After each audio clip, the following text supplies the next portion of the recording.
Catrin yma eto. Hi, Catrin here, Catrin Williams. I'm just going to give you a reminder of the sketchbooks. Just atgoffa chi sydd wedi gwneud y llyfr braslunio. Ydych chi'n plygu fo yn ei hanner efo tamaid o bapur mawr.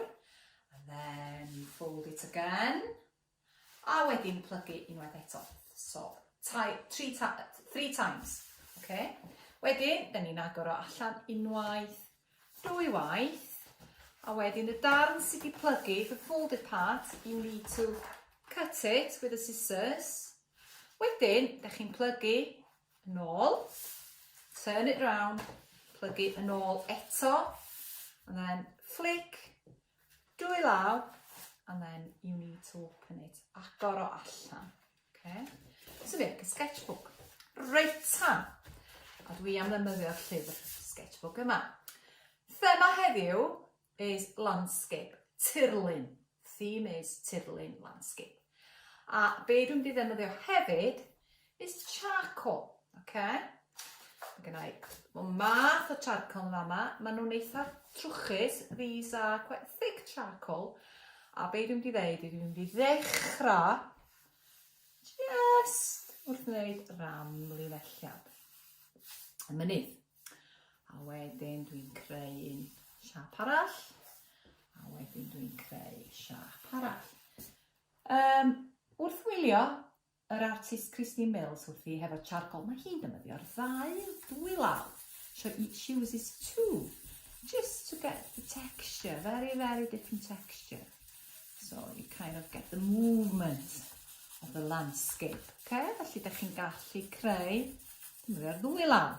A wrth gwrs, mae'n hyfryd cael defnyddio'ch bysu i rwbio fewn ac i ychwanegu siapiau.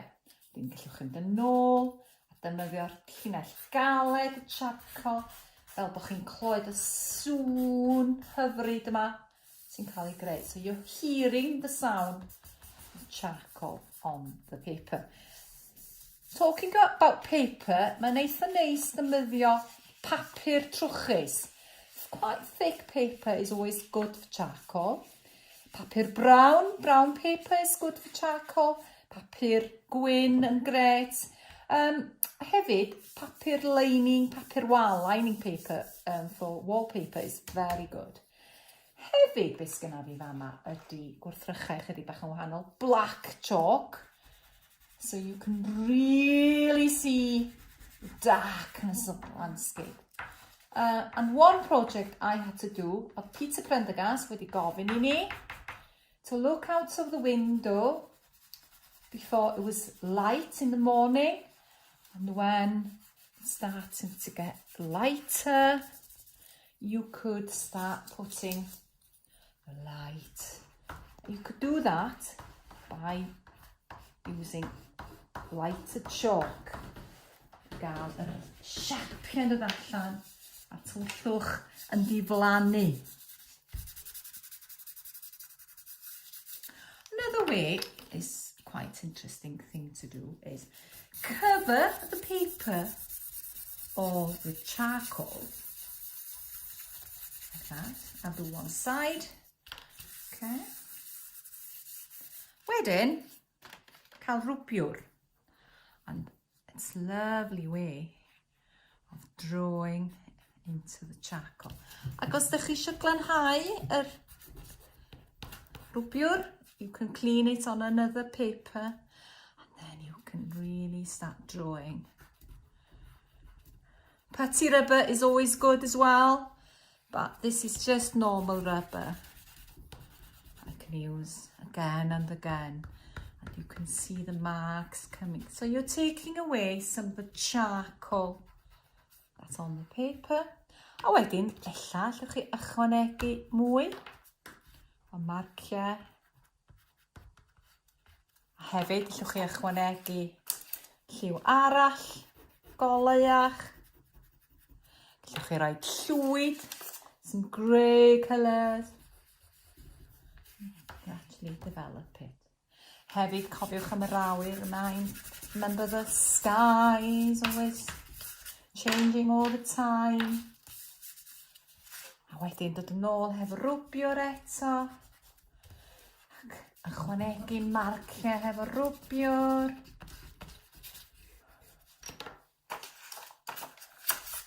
A cario ymlaen i ychwanegu mwy o marciau. Llwch chi roi marciau hefo'r charcoal. Ac yn y blaen, i ddatblygu'r tirlun. Llwch chi wneud hyn i gyd allan. You can do that all outside. Like my sketchbook here, I tend to use pencil and felt tip to some of my sketches in the sketchbook. Oh, and that's another one as well. I quite like to see the shapes of the trees, and then I write things like oren and gwyrdd.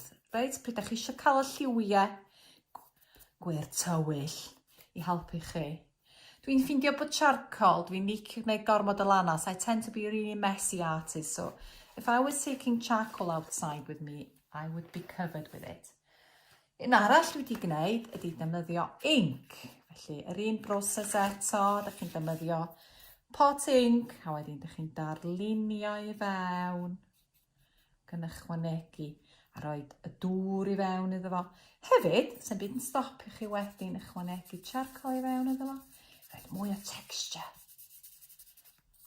Pasteli.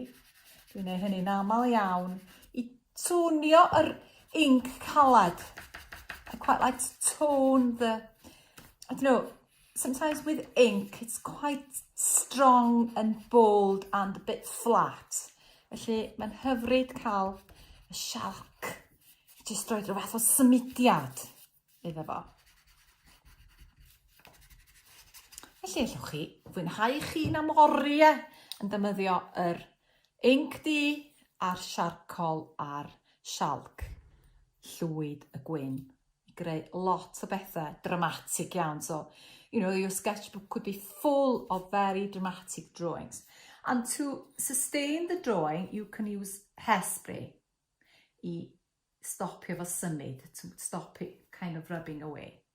Cyn i fi fynd, fyswn i'n hoffi dangos i chi rhai o'r paintings terlunol dwi wedi bod yn creu. Mae hwn yn fawr o ardal y Bala. So what I did with this, I took this canvas with me in the van and did all the shapes outside. So I stood high up, looking down on Bala Lake, and did all the drawing of the shapes I could see from that place. A wedyn, nes I fynd â fo i'r studio, and then I took it to the studio and started putting layers of inks, and then let it go, and then went back to it. I think maybe I'll start putting oil painting on it as well, just to get some different texture, a cael lliw cryfach.